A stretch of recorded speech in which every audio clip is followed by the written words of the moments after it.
with his practice and everything. So when he had originally mentioned you and said that you were looking to possibly maybe collaborate with him on some stuff, he said, it sounds like James is right up your alley with some of the things that we do and some of the things that we put out there and vibe with. So here we are. We're pleasure to have you with us and tell us all about what you got going on over at Montreana and all that stuff. And if you guys were able to get something going with Jason and all that stuff. So, um, yeah, as we get rolling here, if you want to just kind of shout out your socials and everything, where people can find you, where we can direct the guests of Airey Bros, and then we'll get into it.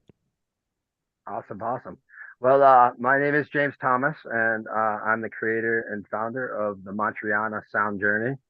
And you can find that on themontreana.com and also as James Thomas Retreat Leader on Instagram. Um, yeah, the those are basically the two main places to find that particular project. But I got my hands in a lot of pies. Um, but yeah, that's definitely the main thing that I'm working on now. And the Montreana is a progression of an earlier creation called the Sonic Portal, which is something that I was doing at music festivals for about 17 years. And after seeing results, putting 250,000 people through the experience, and you get to see a lot of results over those years, and so started to refine the process of exactly what I was doing with that thing, and then in the process of creating that model and refining it, I had created a situation where a lot of my friends, family, colleagues, and myself healed through this process. And when I had a very powerful transformation with this thing that I created myself, at that point, because I originally got into it because I thought it was cool and fun. I wasn't like necessarily trying to be a sound healer, and and then I had this really miraculous turnaround myself and started to understand some of the circumstances of how people were really excited about what I was doing. I didn't really have a context until it's like people come out and say things like, "Oh, you changed my life," or um, I quit drugs or alcohol or get rid of this relationship or you brought me to God, and I'd be like, "Oh, that's cool. I'm glad you got that." I mean, I would try to nurture those things, but I didn't really have a true understanding of my work. I was just driven to do it, and then the more it started hitting home with friends and family, and instead of strangers in these settings, I started to gain a stronger affinity for what I was doing, and I rebranded it to be something a little bit more palatable outside of the music festival scene, and because there people were into spaceships, and out here, not too many adults who are trying to like change their lives are ready to hop in a spaceship. So the Montreana was born, and Montreana is a Sanskrit word meaning sound vehicle, vessel, or voyage. And so it's a little different of a handle for people to pull onto, and just started tweaking the program. We did things a lot differently than normal sound healing, and I'm excited for this next phase of implementing fully the concepts in these music festival scenes. A lot of people are self-medicating recreationally, and that situation combined with what we offer with the Montreana or the Sonic Portal in the situation um, creates an environment of transformation. And I don't consider myself a healer. I consider myself to be holding space and creating an environment where people can heal themselves. And so, all these people come rushing in to ride a spaceship while they're taking whatever their medicine of choice is. And we've seen a lot of results, and, including a lot of people that are really close to me. And so, yeah, we're just looking to change that dynamic. And, at a music festival, there's not a lot of mindfulness. It's chaotic. There's no intention in this situation, and there's also no integration. And it's even for me when I had my very powerful experience, I didn't have any integration. I didn't talk to a counselor or anything, and actually ended up filming. I'm a filmmaker as well, so I was helping a friend film a movie in a Hindu temple and had to run in with this guru, and like that was kind of my integration from my experience. And once I kind of really realized, like, wow, what do I got here? And yeah, so I've just been building it out, and instead of dealing with 5,000 people a weekend and nurturing them 5 minutes at a time, I'm kind of working towards a retreat model where I bring in 10 or 15 people and nurture them for an entire weekend. So you bring up kind of like a sound spaceship, and if you go on your website, you can kind of see I don't a contraption of drums and gongs and stuff. I don't know necessarily. I don't want to offend you by my bad verbiage here, but you mentioned kind of a sound vehicle. Now, do people sit inside that, or is this something where they're self-medicating and then you're able to close your eyes and you feel like you're riding the wave of the vibration? How does that necessarily work? Absolutely. So we have different sizes. Um, so yeah, some of them hold 9 gongs, some of them hold about 22 gongs.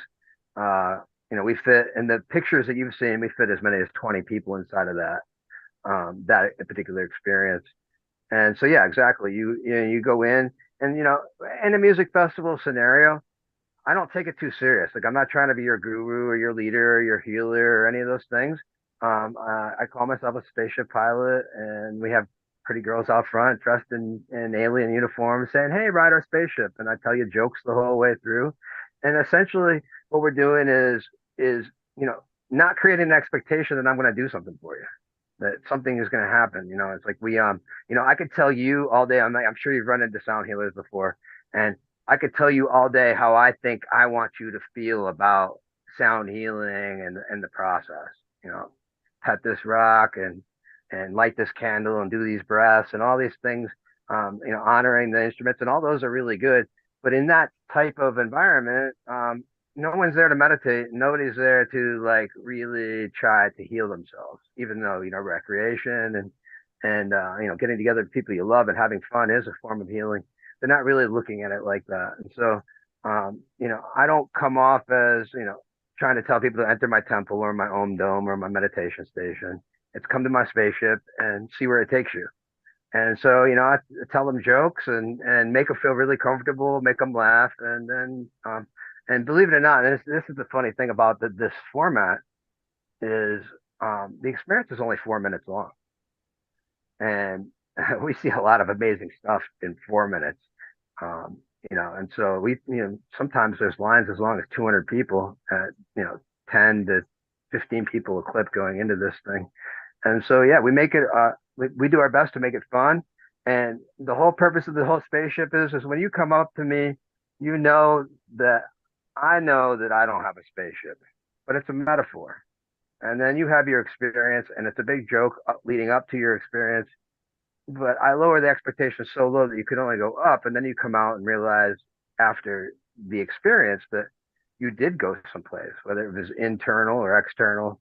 Um, Interdimensional, or everybody has their own definition of what they're going through in there, and then you realize the metaphor is very real. And so and that, like I said, that format works really good in that entertainment capacity and in that environment. But in a retreat setting and yoga studios and healing centers and things like that, people who are dealing with some real shit that they're going through, and they're not necessarily ready to pull the handle for riding a spaceship. And that's where the Montreana comes in. So to the reintegration part, and I know you said at festivals and stuff you like to keep it lighthearted and let people know they're going on a spaceship, kind of get the pretty girls, kind of get them to come in, and it's a 4 minute experience. But like you said, it can be very impactful. But like going in, it's kind of like joking, and then coming out, you might have someone crying. So how do you kind of deal with that, or do you try to keep it as even keel as possible at the festivals? Oh no, I mean, I honestly welcome anybody to express themselves any way that they want. including screaming, yelling, laughing. Like I'm not attached to it. And in fact, you know, traditionally for people who play instruments, the person playing and performing might have some expectation about how an audience will respond to them. When really, I in the end don't have any attachment to, even if you like it. If you didn't like it, I'm like, all right, cool, it didn't work for you. Um, and so removing myself from any of those expectations. And if somebody said, hey, I really kind of like that, but this person was making too much noise. Well, we'll let them go for another round, put them back in, and let them do a redo, and just try to nurture everybody where they're at. And I'm not a big fan of rules, so I try not to put too many rules on people and that fun environment. And in more of a retreat setting, we'll definitely set some boundaries and things like that for people, especially spending a weekend with each other and things like that. But in that situation, it's like somebody comes out and they're crying. We do their best to normalize what they're experiencing and let them know, it's going to be all right, and that we're here for them, and try to get them to talk if they're willing to talk about it. And it really is kind of crazy because one person will go in and they're crying, and another person will come out and they're laughing. And we've had like giant offensive linemen from man. We had this offensive lineman from I think he was from UMass, maybe 6 years ago, 7 years ago, and he went in. We hang out, and he just broke down and crying. And in the end, he's coming back with all these other guys, and he's kind of embarrassed. We're like, hey man, there's nothing to be embarrassed about. You're experiencing this release, and you probably needed that, and we don't think any less of you for going through that. And so we do our best to just normalize where people are at, and help them, let them know that they can always confide in us and talk with us in the future. And like, a lot of times, those people that really have those really miraculous transformations, they become friends and do stay in touch, and then become advocates and try to get everybody else to come and enjoy what we're offering. So James, I want to get into the retreats, but before we do that, I was wondering if we could take a couple steps back and talk about how this whole journey started for you. Oh yeah, it's I really have I have a beautiful like affinity for the whole process. Um, you know, uh, I'm a filmmaker, and I discovered the gongs during during the post production of the film I was making, entitled Ingredients, and it was a documentary about chemical food additives and nutrition, and that's really a whole nother story that's pretty damn amazing. I was at the time too ignorant to know that I could fail at such a project, and dove head first, and really, and my first film, ended up on Netflix. The Russian government bought it off us, and broadcast in like 80 countries, and it was a really amazing experience. And so during the time that I was editing the film and doing all this post stuff, uh, I was living in this house, and one of my friends in the house was a sound healer with sound singing bowls, and occasionally they'd have these like little psychedelic parties where this gong guy would come and play gongs all night and kind of just like lounge around. And sometimes I would take advantage of it. Sometimes I wouldn't, depending on my work schedule. And they got to a point where my two roommates were really excited about, excuse me, about these gongs. And it turns out gongs are really expensive instruments. And I had a computer, I had a editing room back then. So this is like 2008, and I had a room about 16 computers. So I would edit and work on a scene and render it, and then move on to another computer, next scene. So I just had this circle of computers that I worked around all day long. And so my roommates are like, I want a gong, I want a gong. And I'd be like, why don't you get a gong? And like, it's too expensive.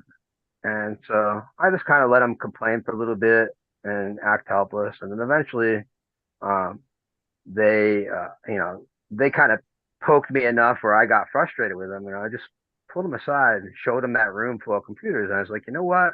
See that room full of computers? That would be a room full of gongs if I wanted it to be. Right now, it's a room full of computers.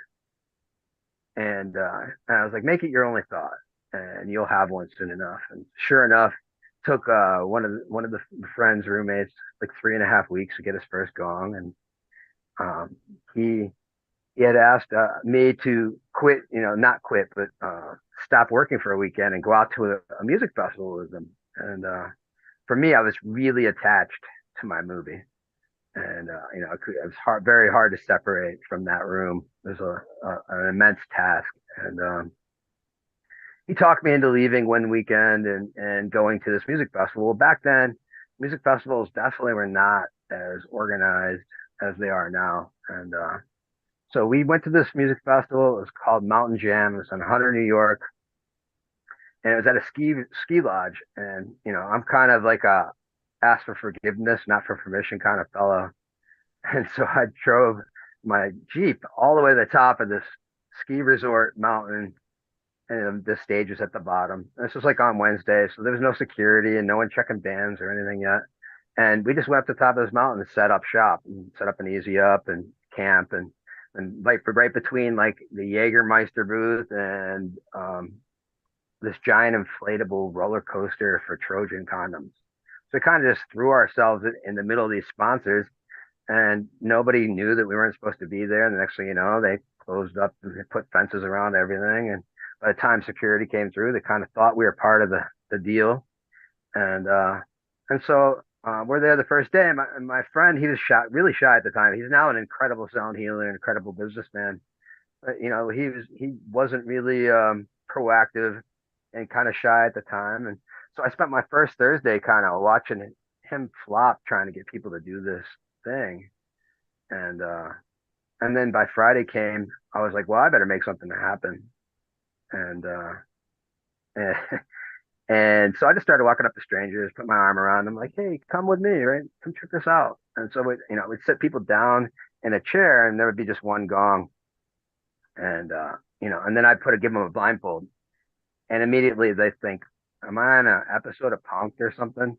And so they would be apprehensive and tense, a little bit of stress, and I'd talk them into putting the blindfold on, and then we'd just do that first couple of strokes on the gong, and their whole body would melt into the chair, and the the tightness in the face would loosen up, and it would turn to a smile, and so after the end of that weekend, I had made a lot of friends, and had made a couple $100 in tips, and I was like, wow, that was really rewarding for how all the responses and stuff. And so I literally went out that next week and bought my first gong. And so now me and my friend had two gongs, and so we went to a couple other little small festivals, and then we got to a festival that was called Rothbury, and it was in Michigan in 2008. So back then, most music festivals were like concentration camps with speakers. And so, you would go in and there'd be security and the law, and like there'd be some music, and there wouldn't be much to do. There was not a lot of art, not a lot of activities. And so this Rothbury Festival, which is now Electric Forest, um, was one of the first immersive full experience events. And so they had this, big forest of a couple acres with a few $1 million of lighting in it and several stages, and you had to go through the forest to go to another stage. And so we just kind of walked right up into that place. And again, it was like one of those things where I didn't pay to get in, and just kind of like worked my way through. And we set up a ring of fire around our little chair, and immediately got surrounded by police, fire department, production, security. And they're like, what are you doing? You can't do this. And they're like, wow, this is pretty cool though. I'm like, you don't have any bracelets, but this is pretty cool. And so within a few minutes, kind of waiting around, they decided they were going to give us our own space. And so they put us on this path. And there was like 100,000 people at this festival too. So the the traction was, or the traffic was high. And so they put us on this spot right on this main path and gave us a fire extinguisher, and gave us a couple bracelets so we wouldn't get harassed.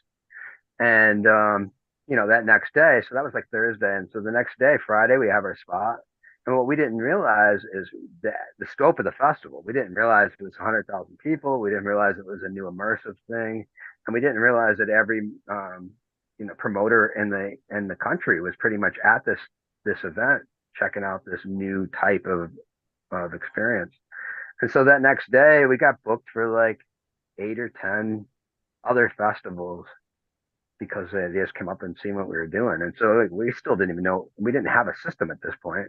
And we just like, hey, we're doing this cool thing. And so yeah, we got booked at all these other events. And eventually, it was just about chair. And so you would just put one person at a time, and if one person sat in a chair, and we did it for 5 or 10 minutes, and then we talked to them afterwards. We were doing 3 people an hour times 12 hours, so like 36 people a day times 4 days.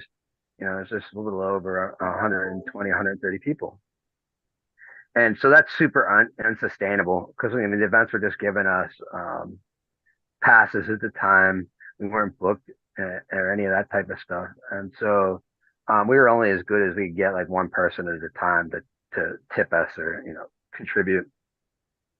And so in 2009, after kind of like sweating it out and getting rained on and in the sun, my partner and roommate, he took the dome that you see in those pictures and it was gigantic. It was like a 10 foot strut instead of 5 foot strut. And so I kind of walked in the backyard and was like, wow, this is amazing. I was like, what if we were to cut it in half and hang gongs off of it? And he had just spent a bunch of money on it. He's like, I can't afford another one. And I kind of just looked at it and I was like, hey, I can build this. And so I called up my friend in a metal shop and we created this smaller replica of this shelter that he had purchased. And immediately before it even left his property, we knew how much awesomer it was and what we were offering. And immediately after, a season of that became a spaceship.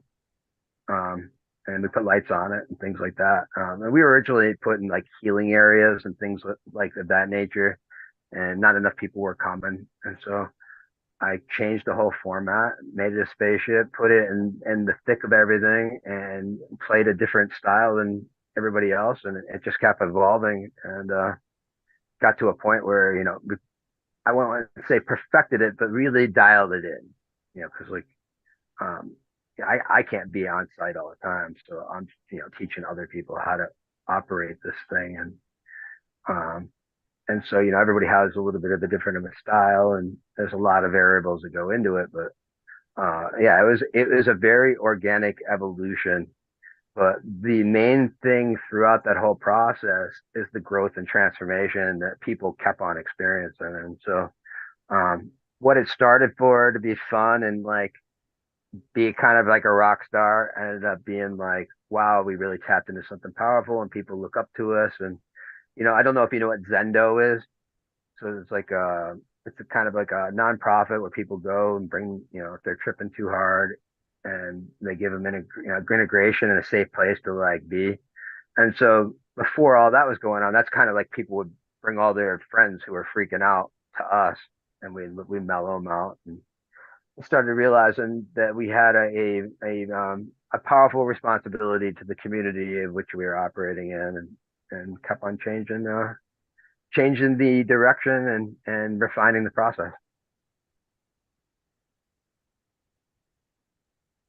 And you mentioned Zendo, and we've spoke about them before with some people on the podcast.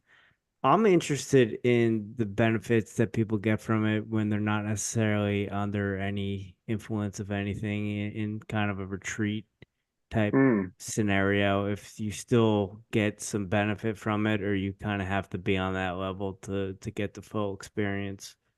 No, I don't think you need to have an inebriation. I think some of those medicines help people who are a little bit more like uptight with with where they are and things, and I think those things like really loosen people up and give them a different perspective and help them have fun, and while they're having fun they're not paying so much attention to what the outcomes could be.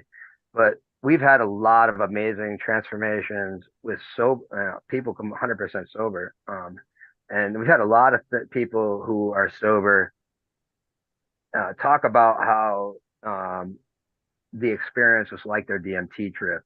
or talk about past life regressions. And one of the things that a lot of sober people have had, and it, it's it's also a driving factor with some of the closer people in my life, is it's created a situation where people talk to dead relatives. Now, I don't know if it's in their head or if they're actually talking to their spirits or whatever, but they go in there with no expectation or whatever. And the next thing you know, they come out and they're talking about how they've resolved this grief from this person they've been missing in their life. And, so that's been really common. That's been a very common thing amongst sober people. The people who are inebriated and on things like psilocybin and LSD and MDMA, ketamine, things like that, they move more into like that um, Merkaba light body type space, interdimensional travel, DMT type stuff. Um, and so it really is a little bit for everyone. And after seeing so many responses and so many people go through, ultimately, I think the sound gives you what you need because and meet you where you're at in life. And for me, before I had my transformational experience, a lot of times it would make me tired when I wasn't feeling tired, or wanting to sleep, or wake me up when I was too tired to work, or back problems, or being tired, like exhausted. It just seems to offer some degree of relief for whatever people are going through. And so I try not to advertise it or try to create expectations for people, because the more you're in your head and the more you're thinking about it, the more that you might get in your own way. And so yeah, we just try to make it very loose and inviting and expansive. And so, in that process, we see a lot of really positive results. And part of the retreat aspect is it is very powerful medicine. I mean, essentially, and our method is a lot different than a lot of sound healing out there, but essentially, we're just setting you up to shut your mind down. And so, and I mean, there's several physiological things. We can get into that in a little bit. But if you shut your mind down, and basically that's meditation, what happens is, your heart is kind of leading. Your heart is always not necessarily in agreement with the mind, right? And so the mind's here to like keep us alive. It's here to keep our little meat bags from doing dumb things and to pay attention to all the threats. And so the mind wants to find problems with everything. And if you can just shut the mind off for a minute, you can let your heart or your soul, or whatever word you want to use, but you get a little of that internal guidance versus this outside response and fear mechanism. And so yeah, we create that insulation from that the outside world, and from the mind, if you're willing to surrender to the sound. So you James, mentioned kind of, sorry, Rich. I was just gonna say, James, you had me at back pain. You had me at back pain. But I think you also mentioned something very important there with not having any expectations when going into an experience. And Jimmy and I have sat in a couple circles and done some breath workshops as well too. And I think the biggest thing going into those experiences after the first one I had was to not have any expectations, and how much better that made the experience, and how much more impactful those other experiences were when I went into them with no expectations. When I first went to Peru to do ayahuasca for the first time, I was just gobbling documentaries and podcasts and all this stuff. So I had all of these expectations, and then unfortunately, because of those expectations, I was in Peru for 2.5 weeks, and some pretty I had one impactful session out of seven, but the most of them were pretty lackluster. And I think it was because of so much expectation that I had built up to what the experience was going to be. and then inevitably it wasn't anything like any of those expectations. So I think that's such a huge thing. And then also what you mentioned too is getting people to turn their minds off, because that's huge as well too. Yeah, ultimately, anything that happens to us in this life or as a result, it doesn't have not happen in our mind first, right? And um, the more that you think and think and think and think, the more that you're creating this reality that's has to do with your thoughts. I mean, ultimately, we could talk about light being vibration, sound being vibration, but emotion is vibration, thinking is vibration, and so there's a lot of, we're very powerful beings, and we've been kind of taught that we're not as powerful as we are, and and so the chatter of everyday life, the what if, the not being, the uncertainty and things like that gets our mind going, and the more that you put yourself in that space, the more that you're kind of putting out a transmission of mediocre, like a mediocre experience, right? It's like, so yeah, letting your guard down and just and that's why we do see a lot of positive results in that situation because I'm not like, hey, here I am, I'm your healer. I'm like telling them jokes the whole time and like, it's a little of pay attention to this over here, sleight of hand kind of thing. And we do see a lot of that, but also there's a lot to be said about intention and putting intention. And it's kind of funny. It's like I'm kind of like the bastard child of the sound healing community, or the black sheep. And I got to a point where I was developing this, um, where there's a lot of sound healers out there that speak intention, intention, intention, intention, and there's definitely a lot of truth to it. But I kind of started working out, or people would come out and be like, I've heard this so many times. That was the greatest experience of my life. And I'd hear it. And after a little bit, I was like, all right, well, I don't have intention in this action. And so I started intentionally playing poorly. And people would still come out and say it was an amazing experience. And then at that point, I would realize, like, all right, I can't even count on the feedback of the participants to get better myself because they're all saying it's good no matter what, even when I'm trying to suck. And so I could really just started becoming more an observer and really started to realize that is how you make people feel through the process, and then we put them through this thing, and then they would come out happy or whatever. But intent does play a big part, but it's also can be overstated as well. And um, you know there's this thing, and I will die on this hill. Religion is living through someone else's experience, and spiritualism is living through your own. And so I really do my best to nurture your experience without me getting in the way of your experience, right? And I consider myself a conductor. I'm not your healer. I'm not. I'm just here to herd you into this space.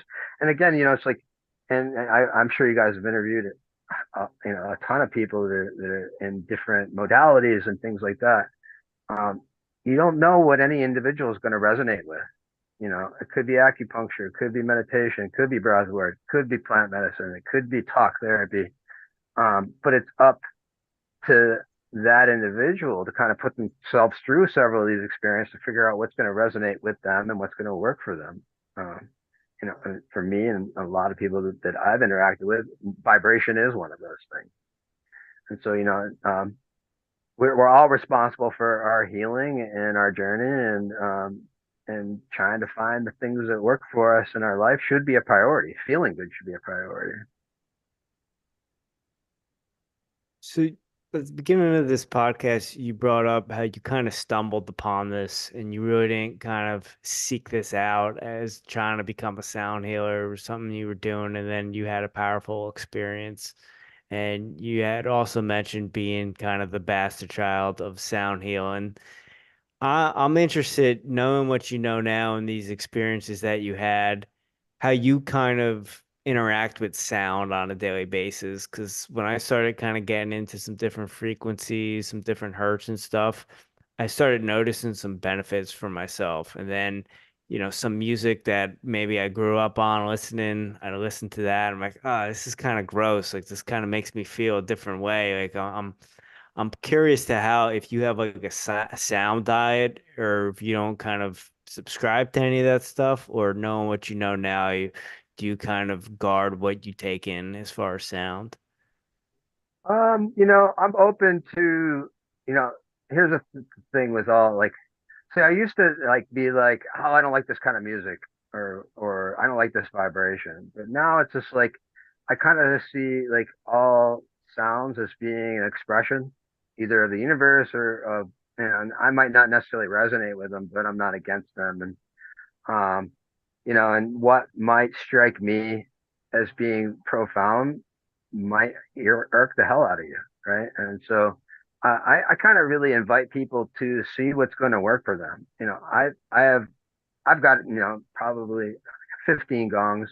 I got a couple up in the studio. I don't keep the rig up all the time, and I probably I'll put 10 minutes a day into just feeling the vibrations of that gong. And but it's like I really feel like for instance, there's innate vibrations that are built into us. For instance, mammals, when you hear birds chirping, well, for hundreds of thousands of years, it was safe to drink at the water hole if you hear birds chirping.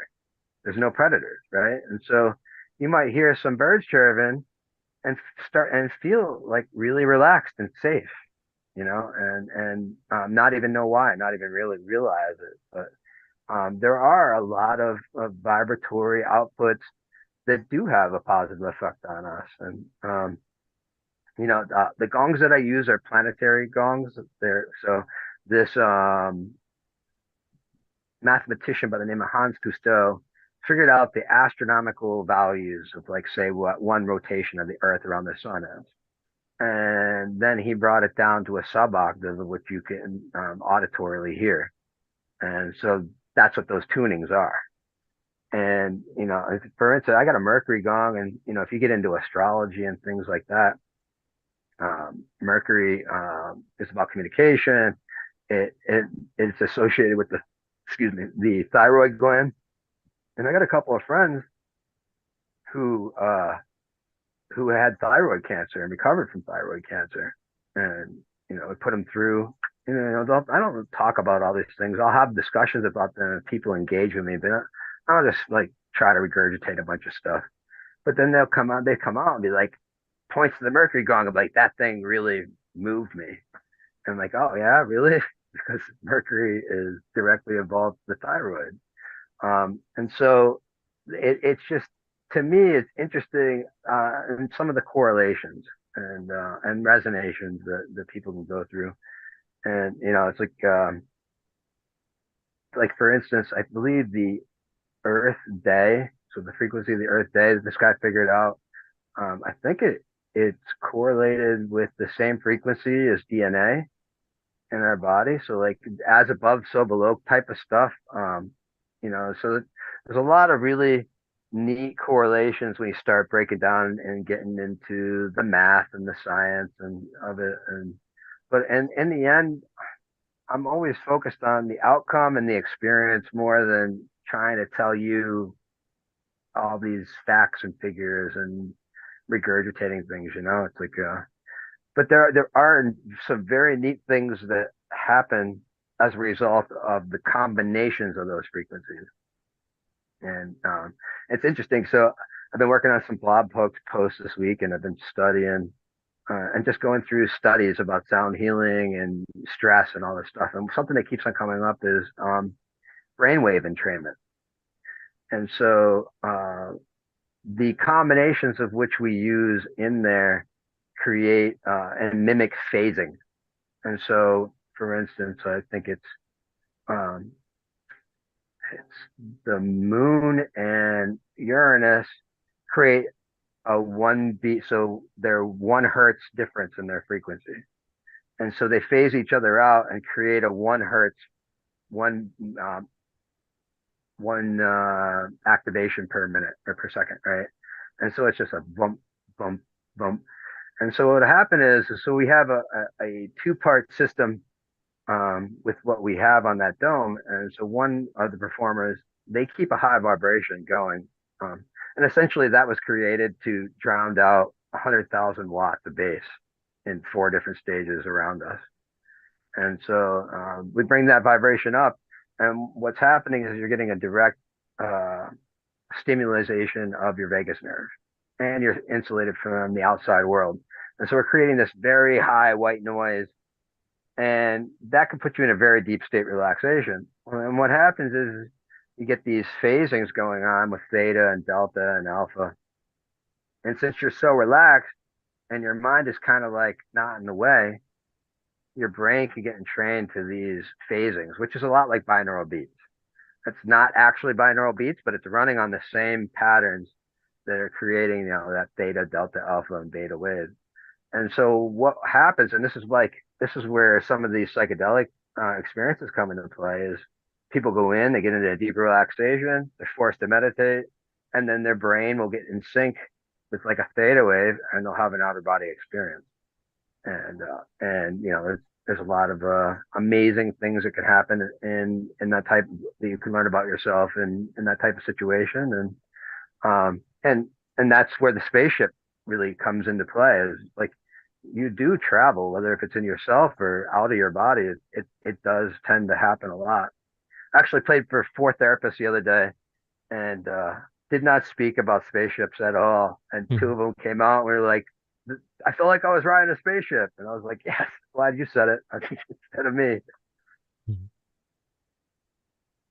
James, so one real quick, you mentioned the mercury gong. Is that a gong that's actually has mercury in it or made of it, or what is the connection? Is there any connection to the elemental metal? No connection No. to the actual Okay. metal. So it's basically just the revolution of Mercury, one Oh, the rotation around planet. the sun. Gotcha. Yeah, yeah, Gotcha. yeah. Sorry if I And missed that. yeah, no worries. Okay.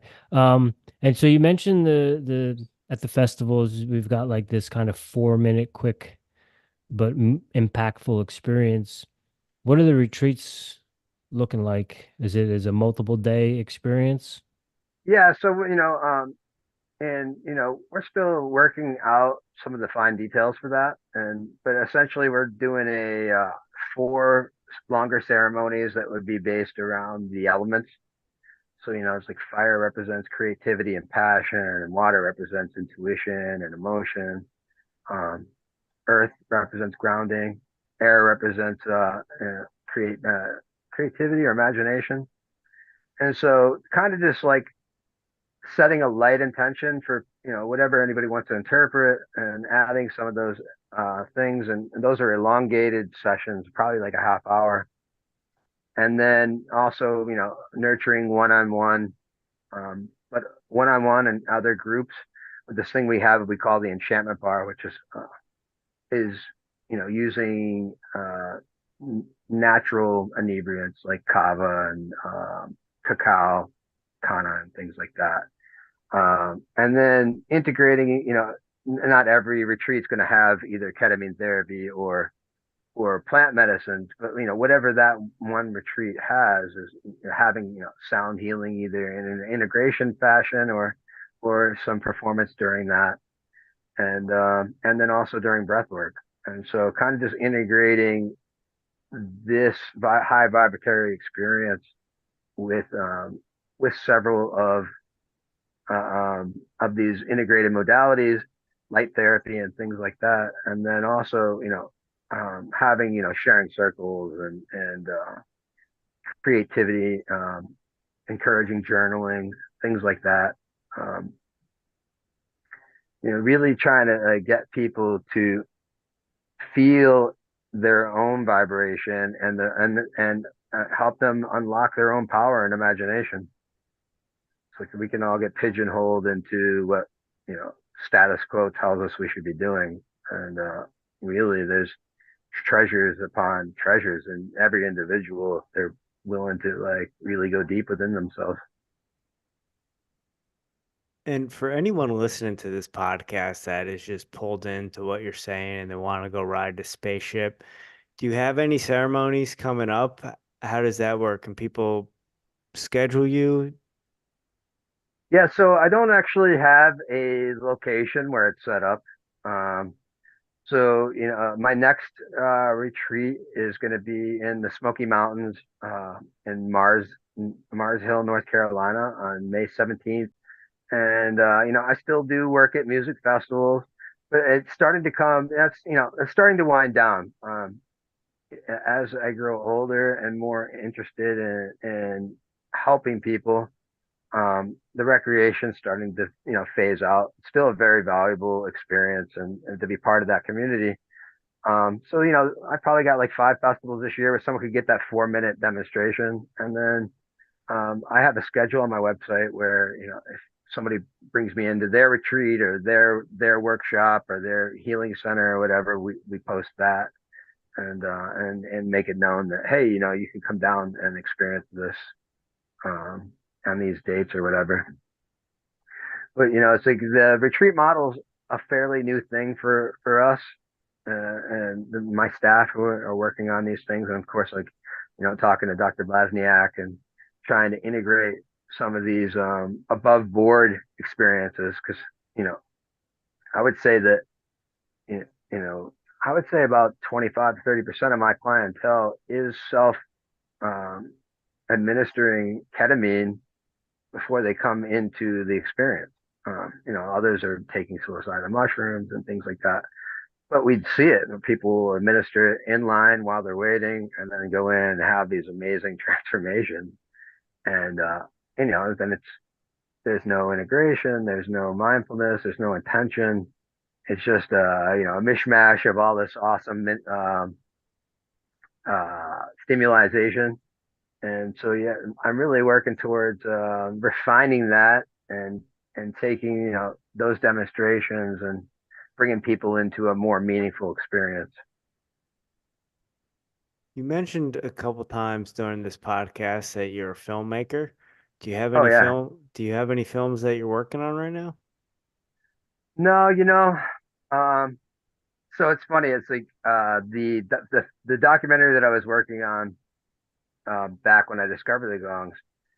That was like a almost a 3 year project, and by the time I got to the end of that project, it was one of the most rewarding experiences of my life. I mean, I got to like interview the director of epidemiology at Harvard, the director of nutrition at Harvard, all these experts all around the country. And because I cared about their work, they invited me right in. And like, I was able to really get an education that was beyond my normal education that I grew up with. And it was really rewarding. But when I got to the end and was finished, I had my head in a negative subject for so long that I just needed a break.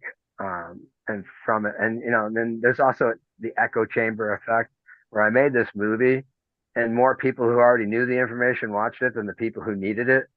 And so it's like I really put myself through this ringer um, to create this echo chamber. And so I vowed to myself, I was like, I'm not going to make another movie unless it's about something that I'm an expert in, or it's a comedy, something to make me laugh, make people laugh. And actually, I'm in the process of finishing up 2 comedic screenplays, and I had gotten, so that was one of the things. So I finished that movie, and I actually interviewed like I want to say 30 or 35 of the top gong performers in the country, and I was going to make this gong movie when I come out, but there was no uniformity, and everybody kind of there's a lot of woo-woo-ness in that community. And man, when I got through and I started like going through over the film, I just kind of felt like I wouldn't be doing gongs and the sound healing any favors by releasing this really hodgepodge of woo-woo new age expression. And so I kind of shelved that project and worked on shorts and comedic like skits and things like that. James, curious, what was the motivation or inspiration for that first film? Because I'm a health and physical education teacher, and I'm always talking to the kids about reading the labels and knowing what certain things are, what things are to avoid. And sometimes I feel like I'm making some headway, and sometimes maybe not so much. So I'm curious. I want to take a deep dive into this and possibly present it to the students. Yeah. So, it really is a miraculous story. I'm a little bit more on the hippie side of things. And we were hiking. Um, I moved into this house after my movie was done. And the first week I moved in, my roommates like they'd lost a guy and they're like, "Hey, do you want to go on this hike?" It was a winter hike in the Adirondacks, and that's actually where I met my director at the time. And they were in the middle of making a movie, and they were finishing it, and I was like, "Man, I really want to do something with you." And so a year later, we took another hike, saying wintertime, right around spring, in the Smoky Mountains, did about 120 miles on the Appalachian Trail. And so before I had moved out of this other house, I had another roommate who worked at an insurance company, and the insurance company was taking reducing their premiums for each class that they watched to like engage in their health and learn more. And so one day my roommate came home and he took all of the items out of the cupboards that had hydrogenated oils in it. And he's like, "Hey, we shouldn't be eating this stuff, rah, rah, rah." And like, he had a good enough argument. And I was like, "All right, cool. I'm fine with that." And so on fast forward, I'm now on the trail. It's winter time. We're hiking with everything that we need. And I'm sitting down having a lunch break with my director. And I look at, start reading the label, and it had hydrogenated oil in it. And not only was I pissed because I wasn't going to eat it, but I was also pissed because I have to carry it out. I can't throw it away. And so um, he was an acute care cardiac nurse before before we started making this film. He's a CEO in a hospital now for informatics. And so, of course, the doctors and nurses are all educated by the pseudoscience, the corporate corporate science that for pharmaceuticals and all these things. And so a lot of doctors get like a half a semester of nutrition. And anyways, my I'm telling my friend about trans fats, and he doesn't know anything about it. And of course, I'm the crunchy hippie, and he's got his provisional self-esteem certificate, and he went to school, and he knows, and so we almost made it. It was like almost just a we were going to make a political drama.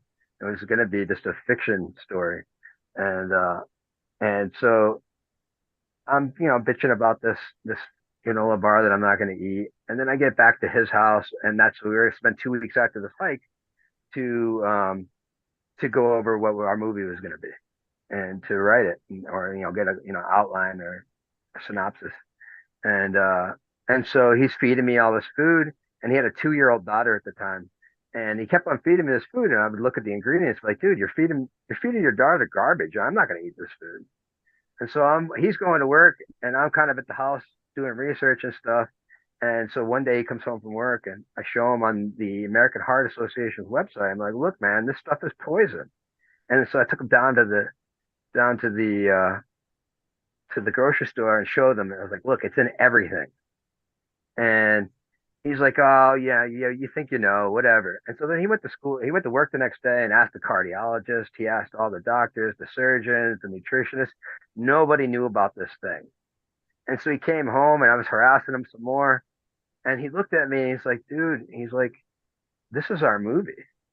How are you educating me about this? He's like, I'm like, he's like, I'm literally with all these professionals, and I'm treating people with heart disease, and none of us know any of this.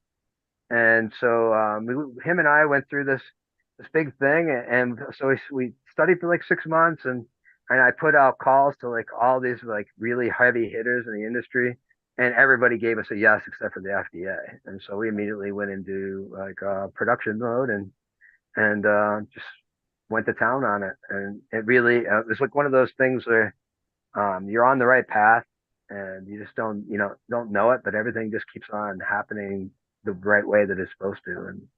And eventually, he changed the way that the hospital he was working in was feeding their patients and the diet plan and everything along the board. And it really became one of the greatest um, educational experiences of my life. Because I mean, if you had spent 30 grand on a semester to talk to the doctor epidemiologist or to take the class at Harvard where this doctor was your teacher, you probably wouldn't have got to ask him as many questions as I got to ask him in the time, because like he'd been doing research on this for 30 years. I mean, between the two of them, they had 100,000 citations in medicine, and so it was really cool to like get in and start getting into these iconic places and start asking these questions and ask any question we want. And then of course, I would come home and edit it and hear the questions on repeat. And it was an amazing experience all the way through. And I was too dumb to know that and being my first movie that I could fail at this project. And it just really, it was meant to be. It was like a very positive, turning point in my life where I started doing things for others instead of working for myself. And then it just naturally fell into the sound healing thing, and now it's been really just an amazing journey all the way through. Is that still available on Netflix or online somewhere to stream? Uh, so you know the we had a problem with our YouTube channel, and so it never got actually uploaded. I give people downloads of it. Netflix only carried it for a little bit because, like back then, that was like they just recently killed their DVDs, so they were still sending the DVDs out, but they don't do that anymore. And so it isn't actually available out. And we've been talking about actually because like trans fats were banned in 2008 in California, and they were supposed to be completely banned nationwide in 2012. Well, now we're in 2024, 12 years later, and they're still in the food supply. And so I've actually been talking with my director about recutting the film and doing a re-release of it because it's still very relevant and it's still very watchable. And so we've been kind of toying with a redo of it. Well, I hope you do because I would love to see it because it is such an impactful thing. And like you said, it is in just about everything that's in the middle aisles in the grocery stores, and people are just unaware of it. And like, it's also, you know, you mentioned it was kind of like being in an echo chamber because you made this film with the thought that you were going to educate people, but it's always seems like the people that are interested in that and find those sorts of things are already have taken the deep dive and are looking into those things or know about those things. It's fascinating how that works, whether it's something about nutrition or exercise or even some of the other quote unquote theories that are going around out there these days and some of the documentaries that follow them. We, also too, yeah, that's absolutely correct. I think, you know, I wanted to make my first movie, and I put a lot of energy into making that happen. But I had a lot of blind spots, and really, I should have been advertising for the movie the whole time that I was working on the production. And blogging was just starting to become a thing then, and all this digital, like Facebook didn't even have advertising. You couldn't really fine tune the advertising thing anymore back then, and so like we kind of finished this product and went through all the movie or film festivals and all these aspects of things. And we broke even on the film. But I wouldn't say that we brought down the house or anything or paid for our houses. Mm. But had I was to if I was to make a film again now, I know exactly where I went wrong with the things, and I would know how to leverage all of those activities into a more higher visibility than what we got back then. It's like that was 2008 or 2009 is when the full release was out, and so I think if we do a re-release, I think we could definitely leverage it a little bit better and maybe make it to some of those people that that could use that information. And don't get me wrong, I, it did impact a lot of people's lives that didn't know about those things. But I feel like I just attracted more of the people in the know looking back at it. But yeah, if you want a copy of that film, I could totally send you a download link and be happy to share it with you if you wanted to watch it. I would really appreciate that. Yeah, I'm actually really proud of it, and occasionally I watch it with some friends and here and there, and you know, it really is a precursor to my comedy. There's a little bit of there's a little humor wrapped through the whole thing, and you know, for not knowing nothing about making a film, I'm really proud of the final output. Awesome. James, I appreciate you sharing that. I just graduated film school last year, so anytime I can kind of dive down that wormhole of making films and the production, I'm all about it. So I appreciate you sharing that experience. Before we get into the final four, is there anything that we haven't touched on that you want to talk about the sound healing experience? Um, you know, I'm kind of like you know, it's hard to see the trees through the forest type of thing. So it's tough for me to know what the viewers would want to know. Um, you know, it it's a very rewarding thing, and you know, until I had my own transformation, um, I was just rock starring it. I was just having a good old time, and you know, I was nurturing the fact that people were having these transformations, but I didn't have a context for what I was truly doing for them and to them. And once you know, I and closer people to me started having some of these very powerful experiences, um it opened up a whole new possibility and a whole new world of what was actually happening. And you know, it definitely was carrying a lot of childhood trauma and anger issues and unresolved things, and this experience literally took it all away from me. It was a night and day thing. It was like almost like, you know, a lot of people who knew me closer, like, who the hell are you type of thing. And so ever since, you know, I've experienced that, and, you know, I kind of got an emotional freedom from my own bullshit in such a way that I'm motivated now to help other people find that within themselves. And so, you know, it's really at this point, you know, again, like I said, I'm not interested in you liking the experience as much as I'm interested in your comfort and giving you making sure that at the whole step from A to B is a good experience.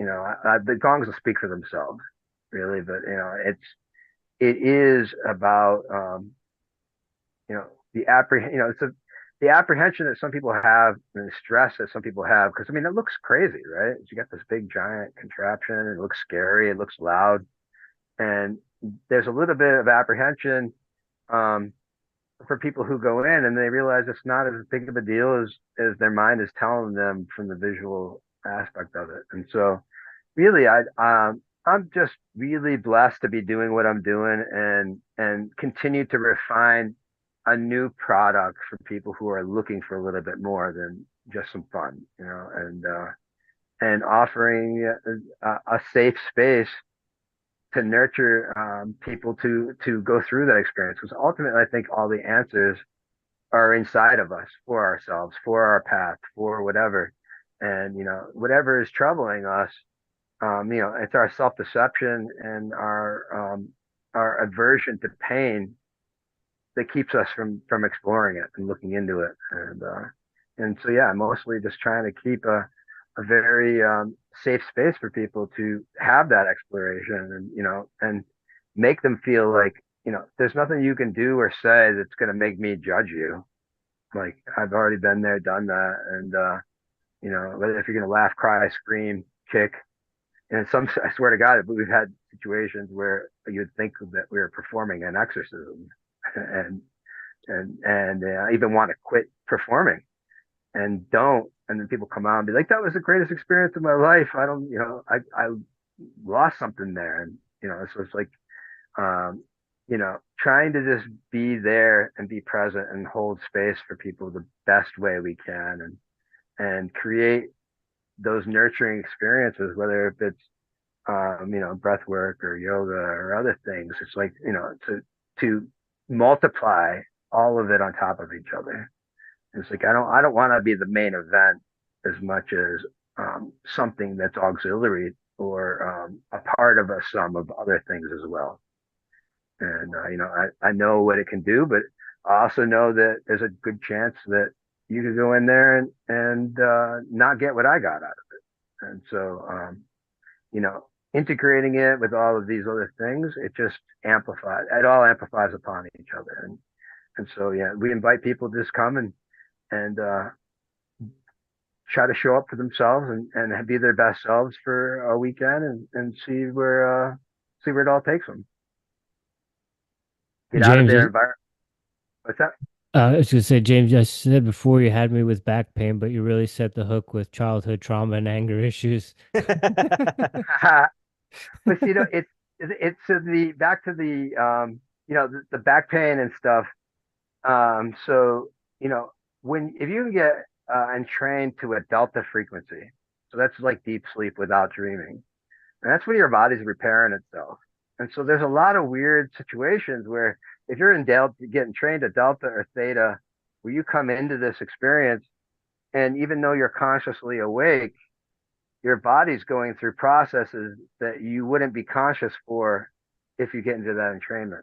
And so now you're present for your body repairing itself or fixing itself or going through some of those processes. Or now you're actually consciously aware of your awake dreaming. And so, like I can't, I don't know exactly which frequency that your brain's going to grab onto, but it's like my father broke his back when I was a kid and it never healed. And it's kind of crazy too. It's like it was in West Virginia, and they didn't accept workman's comp claims for back issues. And this I was like 1980. I want to say it was 82. And now it's the widest claim for back claims are the biggest workman's comp claims for West Virginia. And so he never got the treatment he needed. And so I would bring these instruments to his house before he passed, and I mean, he swore by him. He didn't like drugs. He didn't like, opiates and the painkillers and all the things that the people use to maintain, those ailments. And, uh, and he would swear by it, that his back pain wouldn't hurt him no more, but like, again, it's like, and this is why I have a sound vehicle or a spaceship. It's because if I try to tell you that I'm going to fix your back, then I'm going to create an expectation for fixing your back, and then you're going to be disappointed. And so I try not to like get into those definitive details. If you can just get in, see where it takes you, perhaps you will have some positive benefits, and you will resonate with something, you will get entrained, and you will feel better. Um, but yeah, again, it's like anger and all these things. There's so many variables that can go into this thing, and to make any one particular claim is kind of irresponsible. But I do know the potentiality is tremendous, and so with that potential, and it has the same potential as anything else. You don't know until you try it if it's going to serve you. It's the same thing. Like I would encourage people to listen to their favorite songs when they're sad because it's going to bring you out of that feeling, right? And vibration's a very powerful thing, and it is the universe. It is essentially everything, and so it definitely has a high potential, and I'm blessed to be able to do it and offer it and make it fun.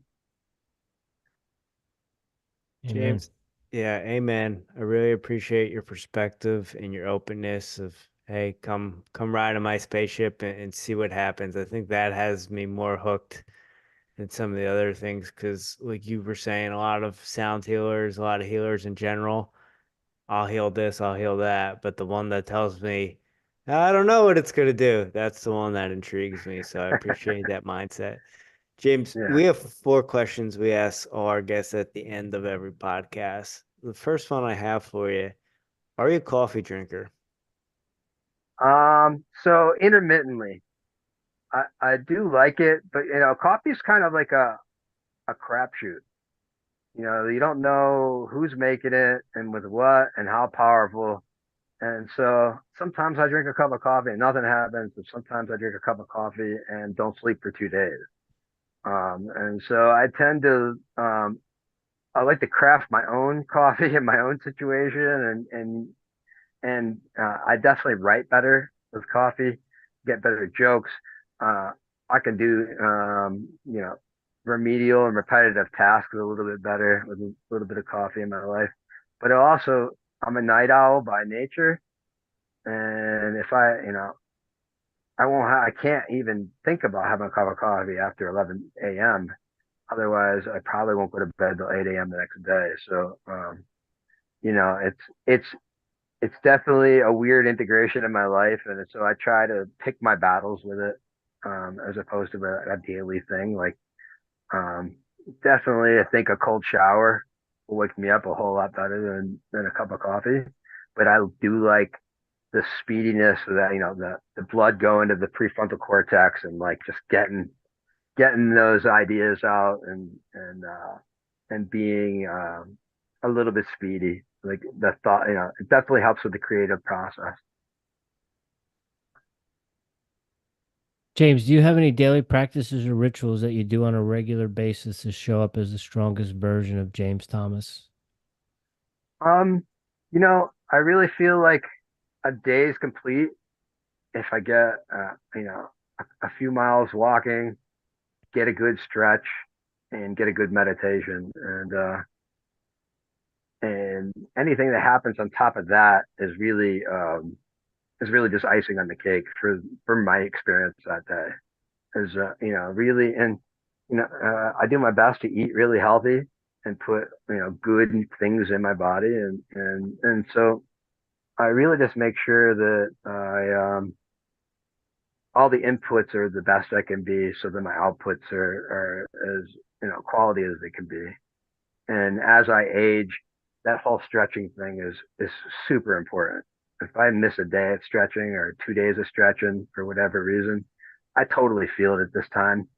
And so, like really, I can't say enough about getting a good stretch in and having, just having that routine habitually.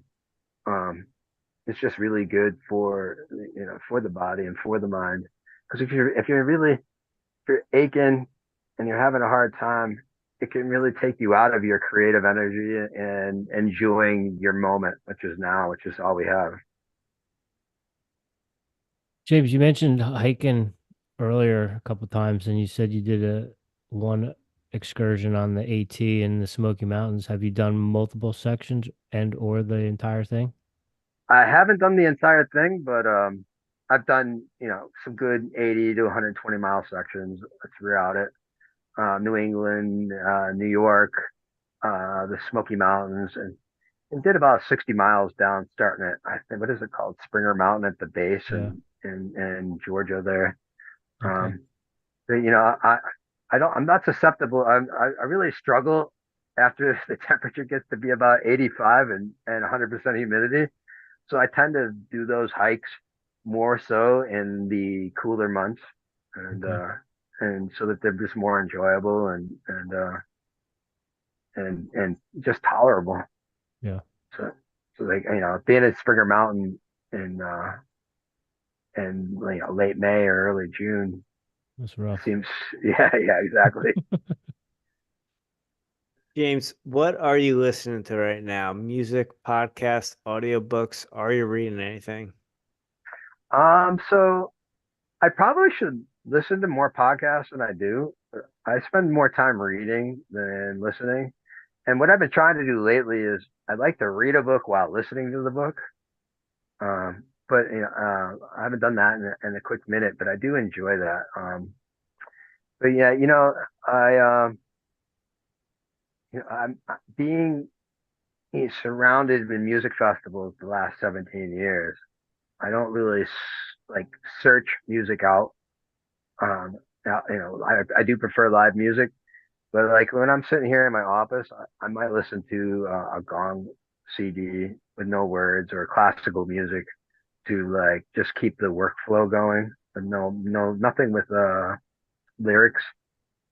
Uh, but yeah, reading a couple books right now, and actually, I got them right here. Uh, one is called Elastic Habits by Stephen Guys, and that's a really interesting one. It's about creating multi levels for your habits. So, just for instance, tracking one push up, 50 push ups, 100 push ups, and you know, and the elastic habit is, hey, I'm not feeling like 50 right now. Let me do the one, because you're keeping that neural pathway open to actually continuing the habit, right? And then having it's lateral and horizontal. So you choose different levels of within your habits. It's like create one piece of content for business, create five pieces of content, create 10 pieces of content. And so you're leaving yourself open. Well, you get to one, maybe you stay down there and finish those other 49 because you started it, right? And, it's like walk around the block, walk 1 mile, walk 5 miles. And a lot of times I do that. I'll start that 1 mile and I'll get to the end of it and be like, no, I'm going to five, right? And so it's just about making those habits elastics and allowing yourself for less failure, because like it's really stringent. If you create these stringent things, you're just creating a situation for failure. And he goes with this whole thing with tracking it and making it really easy to like keep the chain going of that habit. So you get maybe a month later, you built that good habit, because it takes forever to break a bad habit, right? It takes another forever to like really instill a new one. And so yeah, I've been reading that, and Richard Bandler's The Structure of Magic, which is kind of like he's the I guess they call him the grandfather of NLP, but it's kind of the basis of we're all creating a mental model of the world that we see, and our language and culture and our sensory perception all create this map, but the map's not the territory. And there could be 100,000 solutions to any given situation, but our map, may it be impoverished, might only allow us to see 30 solutions, and 25 of them suck, and three of them are all right, and two of them seem impossible, right? And so really there's 100,000 solutions there, but your map doesn't allow you to see them. And so it's about looking at that map, looking at the language and the subcontext of the language and expression. And it's really more about therapy and listening to the way that people express themselves and getting to the deep meaning of what's actually being said through the surface. And really, really cool a book. I've been really enjoying it a lot. Add those to the list. James, last one we have for you. Do you have a guilty pleasure or guilty pleasures? I know we talked about your healthy practices with eating. Maybe it could be a food. I don't know. Maybe if you're into craft beers, I know you got a lot of different musics with the festivals. Maybe you're a secret closet Swiftie. Yeah, a secret guilty pleasure. I don't really have a lot of guilt for anything. It's like part of the process of being, and I try to leave Hmm. myself a lot of freedom to be whoever I want to be in any given moment, and try not to hurt people with that. Um, you know, I would say that a battle that I'm winning would be sugar. I really feel like you could talk about trans fats and chemical food additives and all these things all day long. But sugar really is one of the defining factors to all of the big three. And, having a little chocolate bar every now and then, or a little coffee, sugar in my coffee or something. Um, but, trying to be very mindful of that and respectful of that. Because all drugs really, are, concentrated plants, and sugar's no exception. It really is the most addictive thing on the planet. And it really does lead to catastrophic physiological things in our bodies. And so, do I eat a chocolate bar with guilt? No, but I definitely approach it with respect and say, I probably shouldn't eat a whole bunch of that, and yeah, so, just try to, guilt is a powerful thing. All I got to do is put it down. Yeah. But yeah, sugar is like I said, I don't really drink alcohol and I don't smoke tobacco. And, even my recreational party stuff is way behind me. I have an affinity for, you know, psychedelics and the transformational powers that they have, but I don't got the time to really Yeah. to engage in those things. Um, so yeah, a guilty pleasure would definitely be, a chocolate bar if you're choosing that word. All right. Respect. Thank you. Yeah, certainly. James, I really appreciate this conversation. Really appreciate you sharing your knowledge with us and what you do. And I hope our listeners check you out. Awesome, awesome. Thank you, Jimmy. Thank you, Rich. Um, do you want me to send you some links, or did you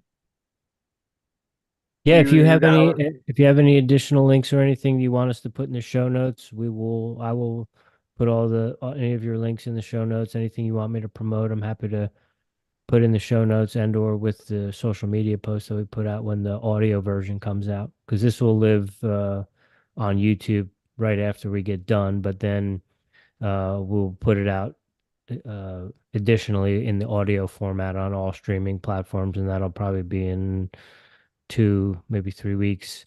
And then we can put all the other social stuff on Instagram and all that stuff for you. So anything you have you want to share, you want us to share, just send it over to us and I'll put it in there for you. Awesome, awesome. Yeah, and I'll send you guys a copy a link to download that movie. And, I'd love, I'd love your thoughts on it. 60 minutes long. Uh, Perfect. Nothing Perfect. too time consuming. But yeah, thank you both for taking time out today and let me share the things that mean the most to me in my heart, and just trying to make my way through this world to share some of the things that helped my friends and family and clients, fans. Yeah, that's awesome. And we're just trying to create a ripple effect here. So, hopefully we can connect sometime. Either if you link up with Jason and do some stuff up here, or maybe we make our ways up to the Smoky Mountains and come partake with you. It'd be an honor and a pleasure to sit with you. Yeah, absolutely. Yeah, and if you guys could make it up on the 19th, I would have no problem inviting you. Awesome. Yeah, Thank you. even if it was just coming through for the day or whatever, and you just want to experience what I have to offer, I can make it available to you. Okay. Awesome. Yeah, I'm not too far from there, so I just got to All see the right, end of the school year, but I think we're winding down at that point. So I may contact you about that for sure. great stuff. Awesome. Awesome, James. Thank you very much for your time tonight. Have a great rest of your week and enjoy your weekend. And we'll talk soon. Thank you for your time. You as well. Namaste. Namaste. There.